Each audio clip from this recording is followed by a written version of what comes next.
Okay, so I have 12:01 here Eastern time. We're going to get everything kicked off. My name is Matt Darnell. I'm the assistant professor and director of the sports science program here at the University of Pittsburgh. I'm also the sports dietitian for the Pittsburgh Steelers. And we're joined here today with Stephanie Mock, who is the assistant athletic director for sports performance here at Pitt, and also Eric McMahon, who is the coaching and sports science program manager for the NSCA and formerly worked with the Texas Rangers and Milwaukee Brewers. So today you're joining us for the sports science industry insights here at the University of Pittsburgh with Pitt Athletics and the NSCA. Really happy that everyone could join us here today. We have a great turnout and really looking forward to our conversations and just getting some questions answered and learning more about what's going on at the NSCA and with Pitt Athletics. So thank you everyone for attending today. I'm excited to jump in and talk about Pitt and the CPSS certification program. We also have Shelby Williamson with us from the team at the NSCA, and she's going to be on hand to answer any questions that come up in the chat or in the Q&A, and also just share some perspectives from the certification team. I know, Shelby, you know Matt from the exam development committee, and Matt, you've been involved with that process from the get-go. Shelby, talk about that process a little bit and just share where we're at today. Yeah, it's been exciting. It's a brand new project, obviously. And Matt can tell you we've been working on all the content for the exam for well over a year now, and just dialing it in and getting it ready to launch for the public. So it's been exciting, and it's something brand new that the NSCA is working with. So yeah, it's definitely been a process, but we're super excited to release it soon. Matt, this webinar came together. We were just talking about, how awesome the curriculum is at Pitt and the new Masters of Sports Science program. And I wanted to give you a chance to just share about that, just how innovative and state-of-the-art the program is, and for prospective students or anyone tuning in. Thanks, Eric. I really appreciate that. I think it's a work in progress, and I think it's something we could continually develop and kind of enhance more as we see the field of sports science continuing to grow and develop. But our curriculum at Pitt is unique in the fact that it is a one-year master's program.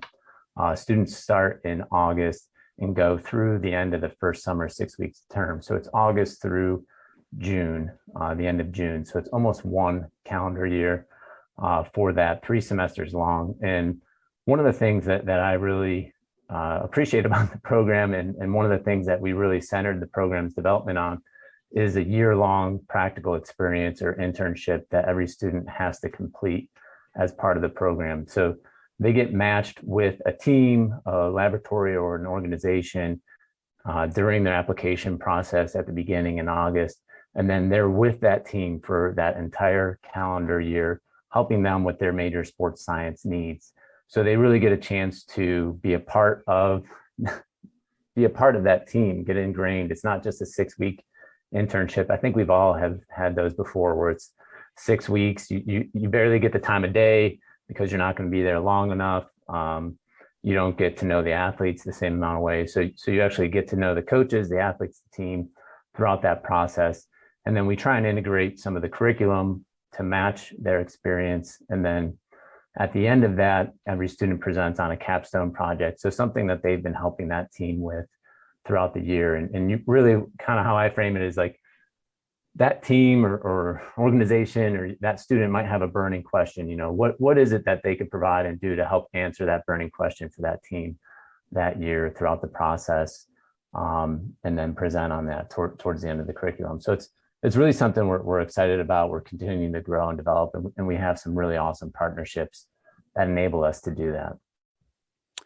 It's really cool. And reading up on your website, I noticed that the number of disciplines we're talking about under the umbrella of sports science are represented across the coursework, from exercise physiology, sports medicine, nutrition, technology, and performance testing. And I think, these are so relevant in the field right now.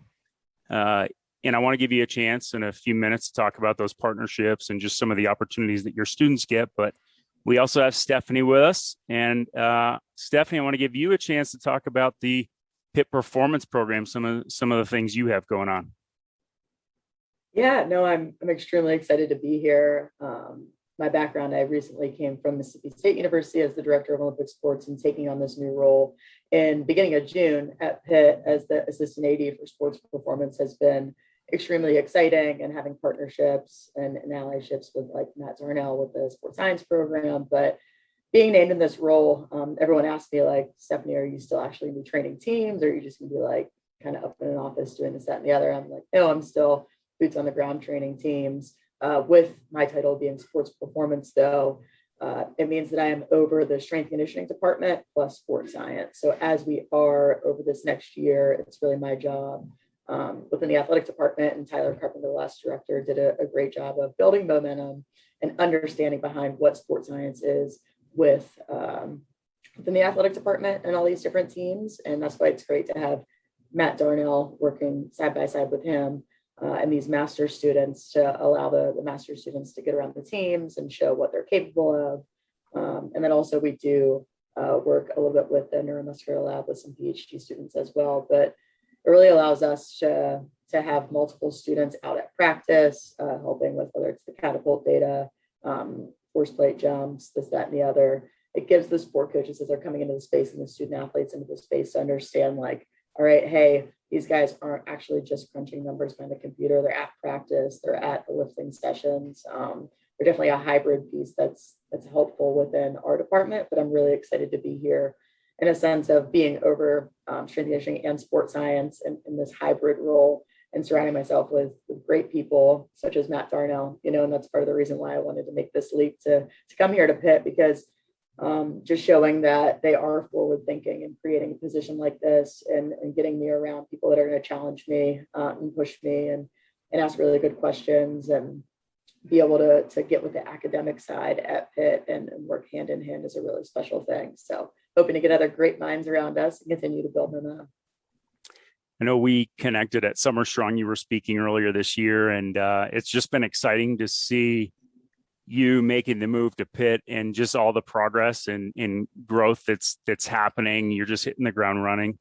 And one thing that's really cool about this is the collaboration between the academic side and the athletic side. I think we've all heard of these types of partnerships before, but I can speak from professional baseball and working on the college side. We haven't always had that connection or strong connection. So it really is special what you guys have going on right now. Stephanie, I want to ask you, how beneficial do you see it as working with sports science students and faculty for your student athletes and coaches? Yeah, no, it's a really huge asset for us to have here at Pitt. In the layout, I'll give a little bit further information. So here within Olympic sports, we have 3 master's students helping out. Over at football, our head strength coach, Stack, he has 1 student, a PhD student. At basketball, men's basketball has a master's student, women's basketball has a master's student.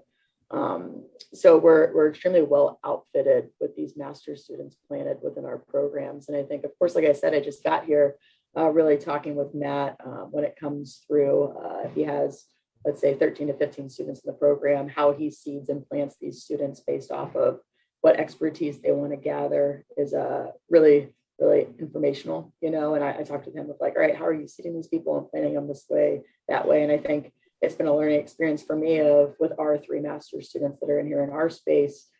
Is it something that we want to assign these master's students to just specific teams, or do we want to really just put them with different pieces of technology? And I've kind of gone back and forth, and I talked with Matt about what's worked in the past, because I am newer to this and the sports science area is evolving, but kind of thinking towards like, all right, if we have 3 master's students, let's put them with a certain skill set. So like maybe we put 1 master's student with just the force plates, 1 master's students with GPS, and then 1 with BBT, and really getting a specific niche in place. And then as we're going through the year, like Matt said, whatever their capstone lands on, really learning as things are happening, as meetings and problems are occurring, questions are arising, and through the training and allowing them to really fit into this niche, and then also providing an expertise as they start to build out their portfolio and like the spring semester as they go to apply and go out into the field. So I think you can kind of go one way or the other, like you could assign them to just like one team, or you can assign them to start to funnel them towards a piece of technology to become an expert in. And then I think with like long haul, looking long term, and I've talked with Matt a little bit of getting creative of like, all right, how can we funnel these people? Say like if we have one student with Catapult, possibly how could we find a way to fund this position based off whether it's Catapult, Hawken, partnerships and things like that down the road to get creative. And I think that's where like the academic piece and the athletic piece, Matt has a lot of great ideas. And then I try to bring something to the table, right? So we're bouncing ideas back and forth of like how we can really give these students the best experience here at Pitt and something that's unique. And then also creating a curriculum in our space that really marries well with their curriculum they're going through with the master's program as well. Matt, I'll ask you the same question. What role do you see sports science academic side students playing in support of Pitt athletics? And what kind of support do you provide from the academic side for those working with teams?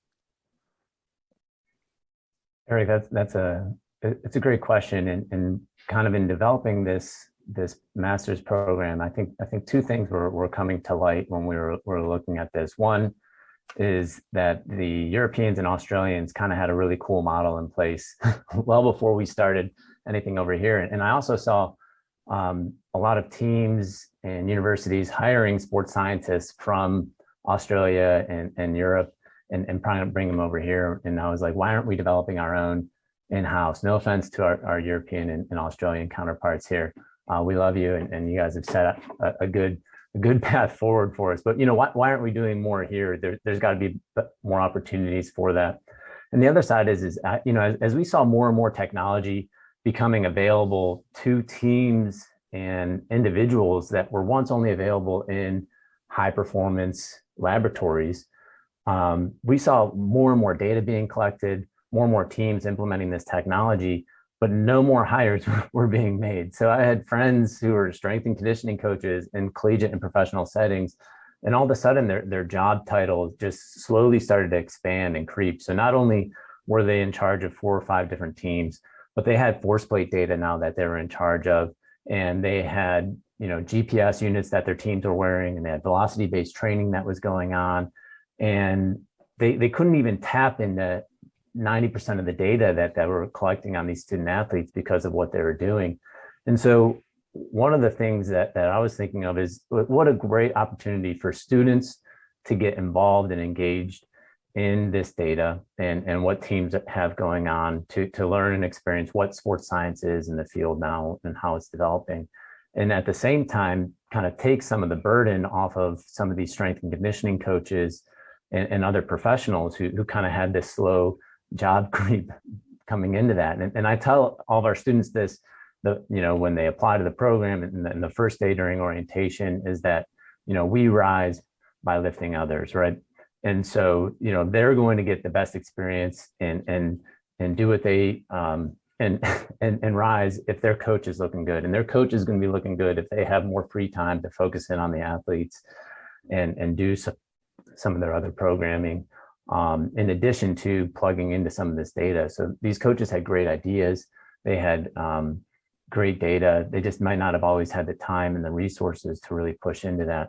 So, I think one of the biggest things for our students is they just provide, horsepower. They provide opportunities to get involved in what's being collected, have opportunities to look into it, have those coaches have an opportunity to ask these questions, and then also rely back on some individuals on the academic side, as well as the students to kind of get this data pulled together, processed, collected, and then just inform better decision-making as we move forward. So I think all encompassing 30,000 foot view, I think that's one of the biggest things that we could do to help out athletics do their job better, right? How can we make the coaches better? How can we make the athletes better?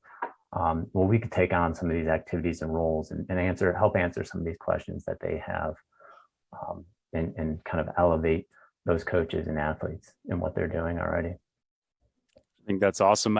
The idea of providing a workforce for, to support the athletic department, I think that's something that's so well ingrained in the coaching community. We go back to our internship days and just getting experience however we could in the field. But to Stephanie's point, there's a lot of different ways to do this. There's a lot of different ways to learn sports science, whether it be through that academic approach of kind of learn it from, across the spectrum of all the different technologies available, or just one technology at a time. And I can speak to that from really, I feel like my gateway into sports science was just learning velocity-based training and learn one device, and then it expands from there.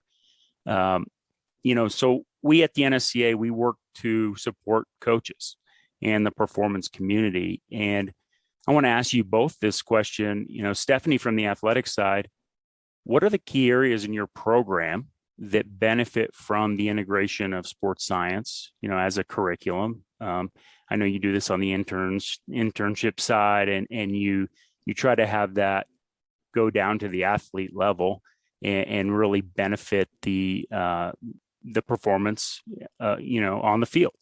And then Matt, how do you see the Masters of Sports Science program preparing future leaders in the field from this perspective? And Stephanie, I'll let you jump in first.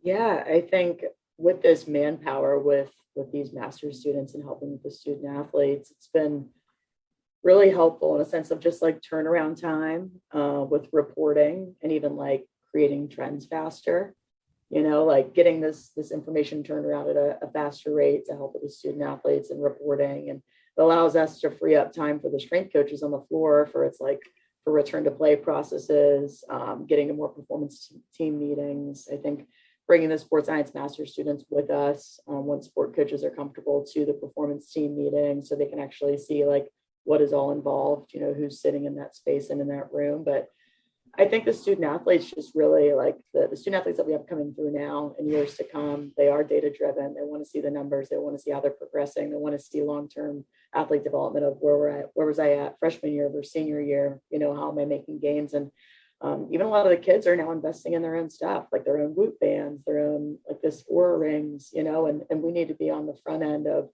like, I'll have student athletes historically be like, all right, hey, I got a Whoop band and my recovery score is this, like, what can I do to be better in this, that, and the other? So I think kids are starting to see a lot of these different pieces of tech creep into their life, and they want to really capitalize on everything they can do performance wise. So I think having these students help, be the back end and crunch these numbers for us and save time on my end, so I can do things at a higher level, like going to more of the performance team meetings, like I said, and taking them with us. I think just having them in the weight room consistently and seeing us part of the performance team unit, like people always know, like, all right, every team has their athletic trainer and strength coach, but now the student athletes are starting to see like every team has their strength coach, athletic trainer, nutritionist, and sports scientist, like fitting into that space, and actually just trying to create that norm, because even we're looking at 2024, we'll have a brand new weight room, and within our new space here at Pitt, we'll have like offices for the sports scientist. We'll have our director of sports science, we'll have our hopefully an assistant of sports science. So they'll be just like in that same hallway with us, and everyone's seen on the same page as, hey, like I go to sit down and talk with Stephanie about this, that, and the other for where I'm at return to play wise. And then I go sit down to see some of my trends, on the force plates and how these play hand in hand. So I think that the student athletes are starting to realize dominating the other 20 hours a day, like I like to say, outside of the weight room is extremely important. What are you doing with that time? And that has to do with implementing some of these sports science master students 100%. Great perspective right there. Matt, I'll let you jump in on how this opportunity basically leads them into a leadership path for the field going forward. Yes. I think there's a lot to be said about the academic and classroom side of learning, but I feel like I learned the best when I was actually out there implementing and doing and kind of being in the trenches, so to speak. And I think that's one of the best things here. We'll talk about, how to evaluate the research and the literature in our courses. We'll talk about evaluating technology and human physiology and all this. But to have the students be actually working with the team, with the strength coach, and understand the time constraints that a student athlete has, that a coach has, that this textbook perfectly logical example of how you might implement a program or how you might put in the best testing ever that might take 5 hours, total through 2 weeks or something, whatever it might be, isn't always what can be done realistically in an applied setting. And I think, having the combination of those two things is really powerful here, is the students could get a chance to actually apply that knowledge in the messy real world application setting. And I think that's where true learning takes place, right? We have the background, the formation of what's happening on the academic side, but then you're in there working with the strength coaches, you're working with the athletes, and you realize like, wow, we only have 20 minutes with this team. What's the one thing we could get done right now that's going to be the most meaningful test or measurement that we could do on a daily? And it makes so much more sense when you're in that setting versus reading about it in a case study or in a textbook somewhere. So I think that's one of the most powerful things that we can do to help develop leaders in the field here is just give them an opportunity to have that experience and exposure. And what I didn't say before is it is a 1-year internship, and it's a minimum of 150 hours per semester. Most of our students get well beyond that, but it's that real world applied setting, that really adds up over time with that. And it was actually kind of validating. I think we set this up prior to the CPSS certification that the NSCA launched here, and it was very validating to see some of our curriculum and how well it aligned with what the NSCA was putting out in their CPSS certification and even minimum qualifications in order to be able to sit for that exam. And so, Eric and Shelby, can you tell us a little bit about the NSCA sports science program and why students at institutions like Pitt, could look into this new certification program here? Absolutely. I'll jump in first. It's a great question because it's, like Stephanie said, athletes today are craving information. One thing I like to say is, athletes have digital DNA, whether they're in the weight room, whether they're, walking around campus or just messing around on their phone, that's actually something. And we can be, I think it's as we get older, we look, oh, that new generation. Well, you know what? This generation's unbelievable at processing a lot of information that's coming at them. And as professionals, we need to consider that. We need to consider that that to work with high-level sport and tactical athletes in the field today, it needs to reflect that analytical approach that many of those athletes buy into or seek feedback from. And I remember the first time as a college football player seeing myself on video. It's like, wow, that's what I look like. Well, that was sort of like eye-opening at the time. I don't think athletes have that eye-opening experience anymore. It's like I'm at my son's Taekwondo class and he's 9 years old and he's like, did you get any video of like what I did? Like, I mean, these kids are used to seeing themselves and they're used to analyzing their performance. So we need to step up as a field to be able to integrate that on a high level. And I think this program really speaks to that. This is definitely an area like was mentioned, we haven't been as far along in North America. And the idea behind this coming from the NSCA is really to fill that void and to just provide support for a growing field. Shelby, I'll let you jump in. Yeah, like Eric said, I mean, we just started getting into this like just over 3 years ago. And Matt said and touched on it earlier that you see the progression, the evolution of like these educational programs like Pitt that have had something in place and they're working across multiple scientific disciplines and using technology, and how like the sports science department's working with the athletic department. So for the NSCA, it's kind of like the CPSS certification is kind of like our starting point to like support these programs and what we're already doing and kind of formalize it in the US, because the UK and Australia are a little further ahead of us with that, but we're catching up. So. And just one more layer, we're not, I think back to my time with the Texas Rangers, or just even in college sports where you'd perform testing at the beginning of the semester or the beginning or spring training, and you might take that Excel spreadsheet in and lay it on the table and talk about body weights or talk about one number, 5, 10, 5, or whatever tests you were doing, and have a little conversation, but that was it. You just left it there. And nowadays we are able to be embedded in that performance conversation daily. And that might integrate into practice planning or game monitoring, what actually happened out there. We're getting a deeper look into that information. And so it speaks to the curriculums that are available today. I think strength and conditioning education really ramped up in the early 2000s. And now it's getting to the point where technology is readily available, and it's going one step further. So that's really the spirit behind the CPSS certification. So yeah, I'm really glad you asked that. So Eric, I think that's a great point from my end, especially depending upon like with the reporting. I'm over, let's say, 16 different teams, and what each team deems important, or how many, like if you're using an AMS system, the dashboards that are built out, it's going to be individualized depending on the sport. You guys are talking about over in Australia and Europe, like clearly the soccer is a little bit more forward thinking, usually with like practice planning, this, that, and the other. But like, how can we get some teams just start utilizing some of the AMS or testing and profiling just with like one metric, and then build into two, and they start to really see and build buy-in behind how some of these metrics can help predict like readiness. And I think sports science, we're starting to call it even like performance science. It's allowing us to create a high performance model that everyone's just trying to figure out and do at the highest level. And I think that's why here at Pitt, it's so unique. And it was definitely intriguing for me as I was interviewing here. I'm like, all right, they're really doing something special when it comes to blending these two things together. And then also partnering with Matt Darnell here with the academic side, because it's really unique and special. Like I've always had strength and conditioning interns, right, that come in each semester, but now I have like the master's students collaborating with my fellows and interns, and it creates definitely a unique environment of creativity and ideas. And I think that goes into really the next question I have for you, Eric.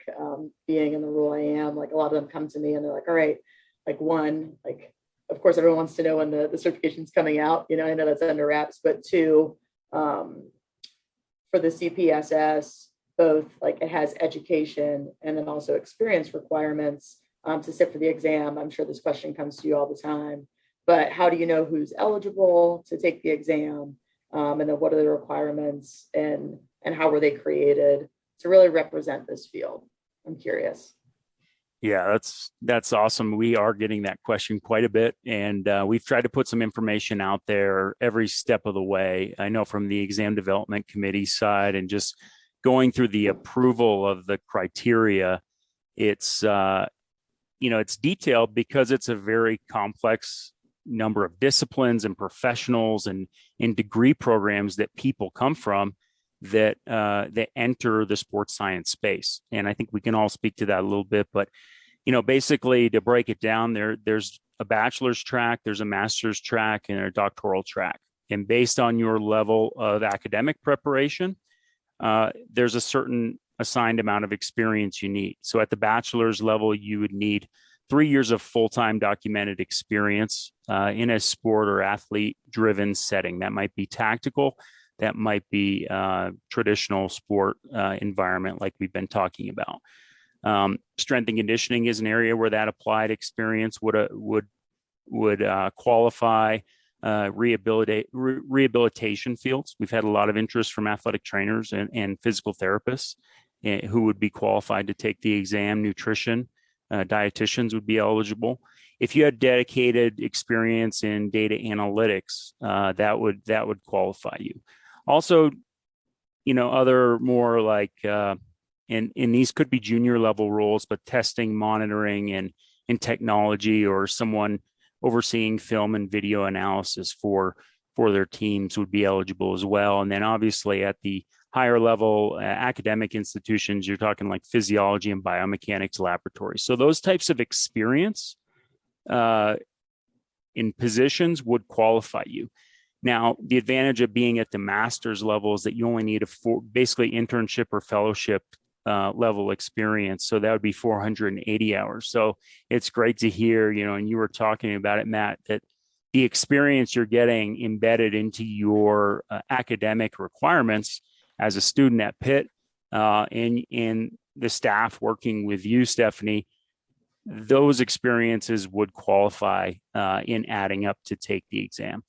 So it's how they were created. I think that's actually a really great question that maybe I don't get enough, but the idea is that, you're working hands-on with athletes in an athletic setting. You're experiencing testing and monitoring.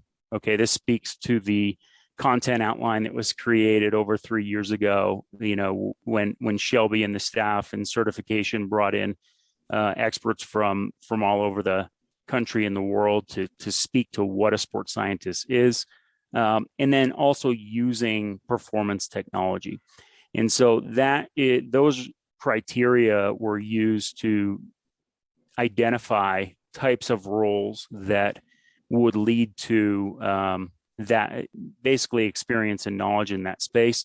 And then one other area is that for people that don't have degrees in traditionally related fields to sports science, we do have a course verification process that's going in place. So if you have an outside degree, we just want to know that you've taken 4 of 6 specific, and they will be identified 4 of 6 specific areas, and they revolve around coaching, physiology, psychology, and it's all the areas listed as part of that content outline, which is listed at nsca.com. So we're updating our web pages very soon, and I'll let Shelby speak on the process a little bit as well. Yeah, this process is kind of similar but different to our CSCS. So everyone's required to send in official transcripts. And the difference between this and our CSCS is you have to have all the requirements completed before you can even sit to take the exam. So you have to have full-time, part-time experience completed and your official transcripts into us before we will even allow you to register.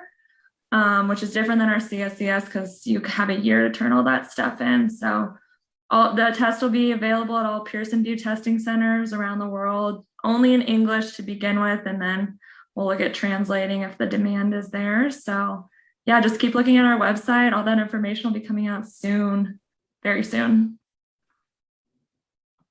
Awesome. Great. I'm excited. I might need to hop in. Now I know. I'm trying to take it. So get ready, everybody. No, I appreciate that feedback. It was a humbling experience to be on the exam development committee with I think the NSCA really pulled together quite an impressive team that was helping kind of develop the exam, and also the team that helped write the Essentials of Sports Science textbook as well. It's no small feat, but really a lot of heavy hitters, a lot of really brilliant people, I think, involved in both of those processes with that. So it was really just, like I said, it was a interesting and awesome experience to be a part of that process, and very humbling as well. But what's the I guess, Eric, how does the NSCA, what is your views and visions of sports science as it's developing moving forward? The textbook has come out here. That we've seen the certification and the exam here. Where do you guys see sports science moving to, and kind of what's your role in helping kind of foster and grow that?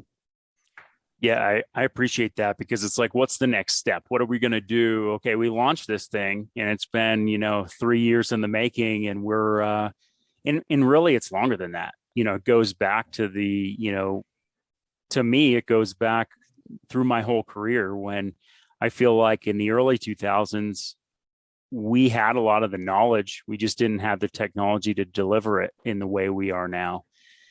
But I really think that supporting academic programs like we're talking about today is a direction for the NSCA that we want to be in sync with what's being taught to students. That's on the strength and conditioning side. That's being, and that's also the sports science and all of our programs. I think it's important that we have a pulse on, and I get to say this a lot on our podcast is, I don't see it as young coaches or young professionals. I see it as future leaders. And when you're getting into this profession of sport performance, you need to have a welcoming experience, a positive experience that opens your eyes to the fact that this could be a career for you. And that's something that, I know a number of us in the office at the NSCA, we talk about this often of just, how can we be more supportive to all the different audiences we represent as we expand and grow. And that's going to include even more voices now on the sports science side. So I get really excited, and I could probably talk all day on that one. But Shelby, I'll let you share a little bit of your perspective. Yeah, I mean, I saw this project from like the very beginning when it started at NSCA. So just to see how much it's grown, and then see programs like Pitt that already have this curriculum like in the works, and we get to support it and help like push it forward, and hopefully other universities will follow behind. So yeah, it's really exciting to see. And like I competed as a student athlete, so to see, and we didn't really have the integration of like our physiology department with our athletic department. So it's super exciting to see the field change and evolve and be better athletes. Shelby, that's a great point. Actually, now that you say that, I think about like I think a handful of us here were college athletes at some point or another, and I think about the evolution of coaches, and a lot of times coaches coach the way they were coached, right? And so I think now we might be kind of getting this young generation of sport coaches and strength and conditioning coaches that actually started to have some of this technology and integration happening when they were an athlete themselves. And I was wondering, Stephanie, how much of that are you starting to see on your side of things on the Pitt sports performance side, where coaches themselves may have been athletes who just started to get a hint of this data or this technology use when they were an athlete, and how much more that might expand or grow the field as these coaches who were, athletes in this data hungry time, are now taking over and leading as teams and heading this off. Yeah, no, I think, Matt, I definitely see a mix, right? You see like a mix that they're like, I can't live without utilizing GPS, catapult units. And then on the other end of the spectrum, it's like a lot of people, as you're trying to introduce some of these different pieces of technology, you have to be strategic, in how you introduce it, and making sure that whenever you are introducing it and trying to show correlations and things like that, it's like, all right, these are all observations that I'm trying to put in front of you, and I think the one great thing about having the master's students is here, and like when they start in the fall, some of our teams are already in season. So really educating them in a sense of when to introduce different pieces of technology and how to be strategic. So like if I have soccer or volleyball, like they're already midway through season in conference play, like this probably isn't the best time to be introducing a different piece, like a new piece of technology, into the equation. But I think it's great to have the master's students in here to understand some of these different pieces, and that's why the applied side of them being in here day to day gives them a better understanding and setting them up for the future of how to be successful when they do get their first like sports science position, but I think if they don't have the applied side and they're in here seeing what we do on a day-to-day basis, it could be really difficult. But I think as we see this new wave, and it's really interesting, like we'll have recruits come in and they'll see the gym wears on the racks and they'll be like, oh yeah, I have it at my high school, or like the verts for volleyball, like, oh yeah, we utilize that at our club. It's definitely something that we need to understand. It's not just having the tech in the weight room just to say we have it, right? We need to be able to actually be doing something with the data. And that's where the master's students come in as manpower, to help create some of these charts and presentations and do it at extremely high level, to get it out. Cause like, that's the biggest thing, especially after the COVID year, positions were cut and this, that, and the other, but like having the master's students, one, we were able to add positions with me coming in, but then two, having the master's students here allows us to get that data turned around really quick and then teach them and show them, because I have more time, like what I'm actually seeing from the data and the correlations. But I think, yeah, like recruits that we have coming in, sport coaches that we have coming in, whether they're with like Team USA and training out at some of these different sites, like they have, like whether it's Omega Wave and things like that are already there. So just understanding, I think everyone, like we were saying, everyone has their bias, right? So I know I talked to one coach the one day and he was like, yeah, we wore fatigue science, and I knew I could look at my sleep tracking, let's say Monday through Thursday, like how I was sleeping. But if we were competing on Friday, I wouldn't wear it just because I didn't want it to mess with me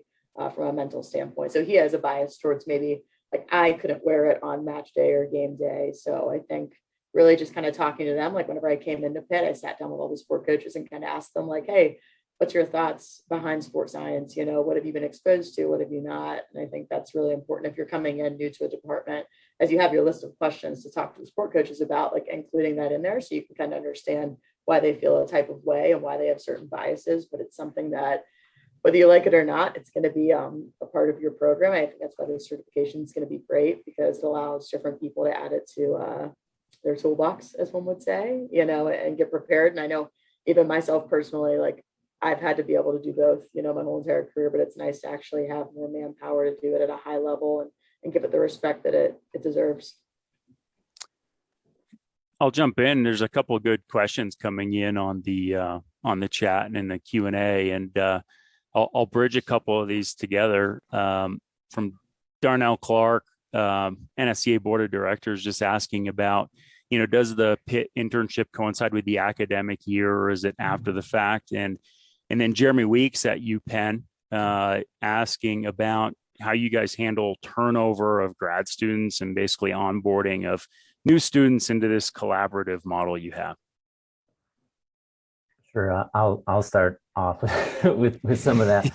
So as of right now, our curriculum and internship line up with the academic year. So enrollments happen and start once a year, and they start in the fall term as it's set up right now. So students enter in the fall term and then complete their 3 semesters, fall, spring, summer, consecutively with that. So if you are starting off with let's say a fall sport like a football or a soccer, some of our students actually do come in and get integrated with their teams before the academic year actually kicks off. And that's usually dependent on the student's time and flexibility in order to come here and do that.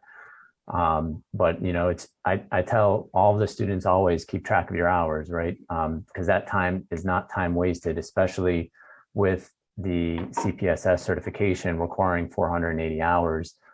It's just an extra way to gain that additional experience before the actual curriculum kicks off. So our academic internships and the academic year pretty much coincide within that. So some students might not start with their in-season sport until later on, but those teams are all there in training and with that piece. And to speak a little bit too about the transition, I'll talk to some on my side, on the academic side, and I'll let Stephanie kind of answer some of that as well. Is that I think that's a really good question, and I think that's something that is we're continuing to develop and build here is this kind of bridge program. Is you have a student athlete, or you have a sports science student who's working with the team and they're following through, and then they graduate and move on. And then how does the next student come in and pick up where they left off?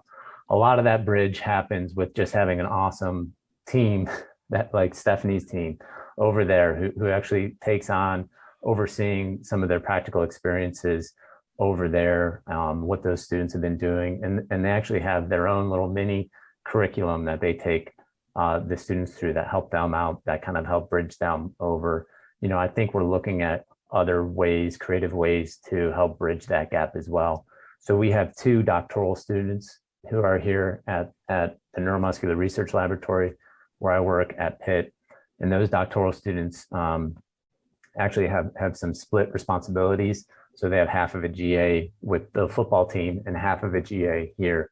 So those students are here for a total of 4 years, kind of completing their doctoral degree. And so our student at football, our doctoral student at football, kind of provides the bridge, the continuity year to year for our sports science master's students who are over there, to help them kind of continue to move through the projects and oversee some of those things. And we have another doctoral student who kind of helps out with some of the other teams as well. That's one model that we're looking to press further into more, is how could we kind of integrate a doctoral level education to help transition with some of the master's students, and then really having a phenomenal group over there of coaches to help transitioning with the students and the projects that they were working on, and doing our best on the academic side to make sure that students who are coming in kind of jump in where the other student left off. Yeah, no, I'll just continue on with the onboarding process that Matt was talking about. So it's not only myself helping out with all these great master's students. I have actually my associate head strength and conditioning coach. I just hired Aaron Duval. He's been with me since Clemson, and then he went to Texas for a short stint to work with sports science, and then he was up with me at Mississippi State. But he helps heavily with some of the onboarding processes. He's just over the sports science master's students. I have it split within my staff, but I have my one assistant, Taylor. He's over our fellows, our paid strength and conditioning fellows, and then I have another assistant, Frank. He's over our unpaid strength and conditioning interns, and then Aaron's over the master's students. So he helps with all the onboarding processes, and he'll hop on Zooms with Matt pretty frequently to talk about how we can truly marry our curriculum in the weight room for the sports science master's students with the master's curriculum. And really, I know Matt and Aaron talking and myself hopping on frequently. It's based off of the essentials of sports science textbook, right? So taking us through a lot of the curriculum resources in that regard, because it's going to be things that hopefully once the certification comes out, we're preparing them at the end of their year with us to take the exam. So they're prepared for that. So we're trying to kill two birds with one stone. So we try to help with taking them through the book, in here. And then it also marries well with just like the daily duties, which is really, really helpful. So we break our curriculum down into 3 phases. So phase 1 is operations. And I think that's what the question's mainly about, is we take time at the beginning of the internship with us to teach them how to operate the technology that we have in-house. And then also how to collect a lot of the data through the wearables.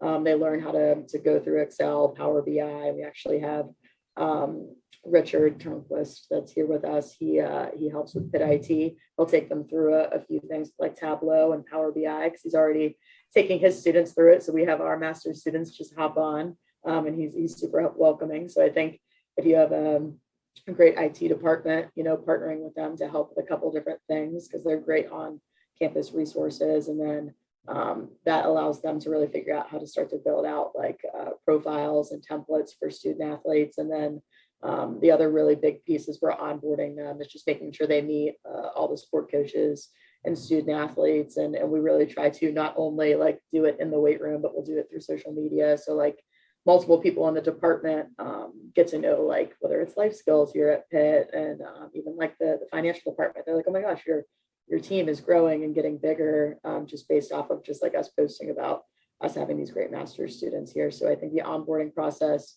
that's how we break up. That's phase 1, is literally just operations, and we're really just coming to a close with that. And then we work into phase 2 execution, and then phase 3 optimization. But we've really just taken the time over the last few months talking with Matt to fine tune this, since I am new. But I think complementing each other and kind of working together, like our ends just really getting them ready to get through that textbook and take the certification, and Matt does the other end of the work. So I think just, teamwork makes the dream work, as people say. It's corny, but just being able, I know the one thing that's great with Matt and I too is just like, you can't have an ego, right? Like, I don't know everything, we put everything aside, and we're like just brainstorming on how we can onboard and talk with different people and get the resources to keep pushing forward. So I think if you have an open mind and are willing to say that you don't know things, it can go a long way. So that's why I think our partnership works extremely well. Yeah, for sure. Awesome. I just wanted to jump in, just tag on that for a second too, is a large part of the essential sports science textbook, and also the exam. I wouldn't say a large part, but a good chunk of it talks about communication and effective communication strategies and what that means. And, just listening to a lot of the things that Stephanie was saying, it just made me realize that I think the communication just between the academic and the athletic side here has been just really, it's been working out really well so far. And, I think a lot of that stems into an actual relationship. It's not like a lot of times, I think as Stephanie said, there's like the ego of the academics who are like, we know all of this and we're going to do that. And then there's the ego of athletics who's like, you don't know anything, we're here to win championships. And like, I think you have two really big, like 800-pound gorillas in a room. And I think the first place it starts is just a good relationship between the two. So, we meet regularly. I might be up in the weight room or Stephanie might be down here in the laboratory, talking with the coaches, just learning about them. And I think that relationship builds on the communication, and that communication relationship kind of continues to foster and make sure that we aren't missing the boat on one side or the other. We could come to the table and communicate and kind of help bridge the gap between students per year, and also just what are the needs of athletics? What do you need to get done right now? What does the academic program need? What are the minimum requirements for our students that we need them to meet as they're going through this? And that's a great starting point. And I think it just continues to grow from there, which is really exciting. It's important we keep having these conversations, and just like we're doing, whether it be in the exam development committee or here today, that's really the positive momentum of this field growing. I want to wrap things up, and I know there's a couple other questions, comments, and I just saved the chat. So I'll make sure that gets to Stephanie and Matt so we can answer every question that came in. But I want to give you both an opportunity just to talk about what makes Pitt a great place, whether you're a student, a faculty member, or a prospective student athlete. Stephanie, why don't you kick it off? Awesome. Yeah. Matt Darnell is like the king of Pittsburgh, so he can definitely end it. He's been here for like an eternity. So I just can't find my way out of the city. That's the problem. Yeah. And he was a wrestler here, so he is all things Pitt. I'm just joining the party here. No, I think so Pitt's extremely special to me. Like, one, actually, it's kind of funny. I was an unpaid intern back in the day in 2013 here at Pitt. And I really enjoyed my time here back then. And I knew it'd be really great if I could come back full circle and be in the position I am now. So I think whenever this position did open up, I was just like, I just had to act on it, because it was just such a unique opportunity. And when I came on campus to interview and meet with all the different professionals on campus, I think what makes Pitt unique from any other place that I've worked is the academic partnership that we have here and the resources. It's not just this. You go to so many schools and it's just this athletic monster that sits on its own island, right? And it's all about, like Matt was touching on, winning championships and us staying in our bubble and not really reaching out to any other resources and capitalizing on that. And when I came here to Pitt, on my interview, I met with people like Matt Darnell and different professionals in the neuromuscular lab, Dr. Nindal, the PhD students, Evan Thatcher, our head of innovation. I met with all these different resources and professionals that wasn't just about like the athletic department and fundraising money just through athletics. It was like, hey, we have all these great partnerships with different places on campus, academic side, that made it really unique.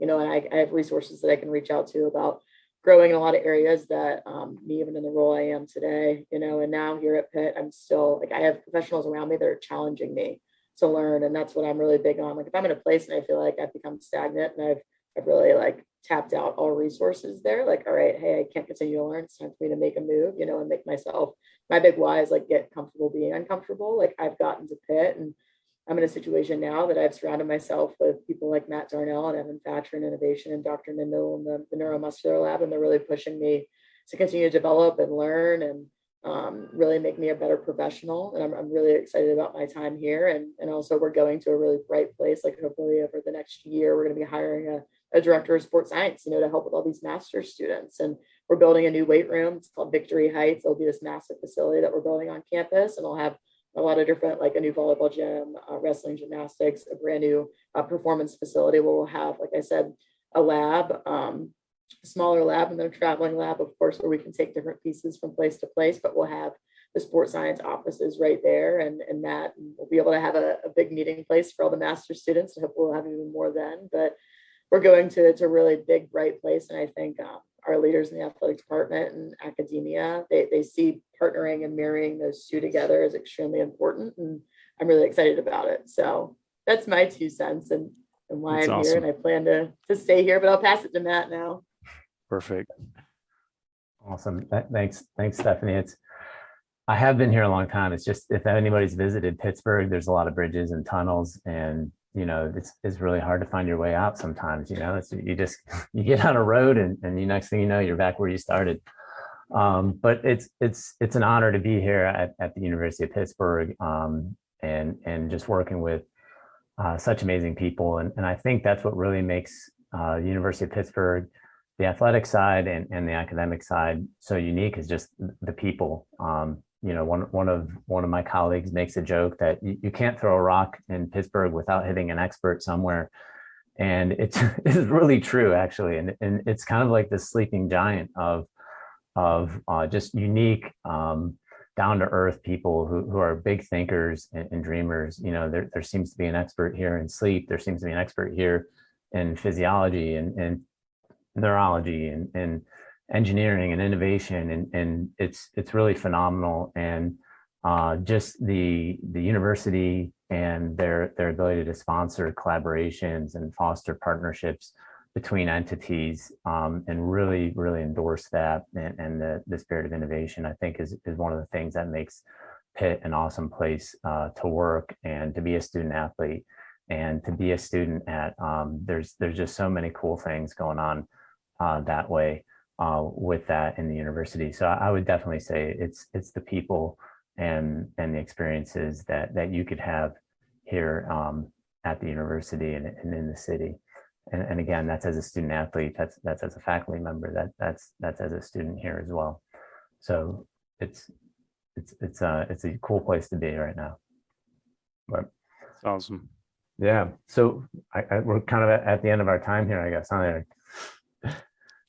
Yeah, perfect. I mean, I just want to thank both of you for always being so open about sharing. And I think that's so important in the field today, especially as we get towards collaboration, communication, all these things that we're talking about.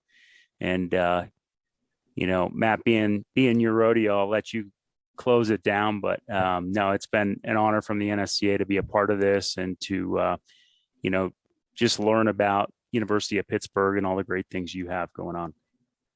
Thanks, Eric. I really appreciate that. And I appreciate you and Shelby being here in the NSCA and, helping also talk about the CPSS certification that's coming out. I know we're all very eagerly awaiting that and providing the information on that. I want to thank everyone for attending today and spending some time with us. As Eric said, I'm pretty open myself and trying to make myself very available. So if you have any questions about anything that we talked about today, feel free to reach out and send me an email. If we didn't get to your question or chat on there as well, we'll also try and circle back and make sure that we answer that for you as well. But feel free to reach out and email and ask any questions. But again, thank you everyone today for coming here and joining us. We hope that we'll see you again at another future Industry Insights webinar. And if not there, hopefully in our classrooms or in our weight rooms, or even working alongside with us. So thank you again, everyone, for attending. I hope you have a great day.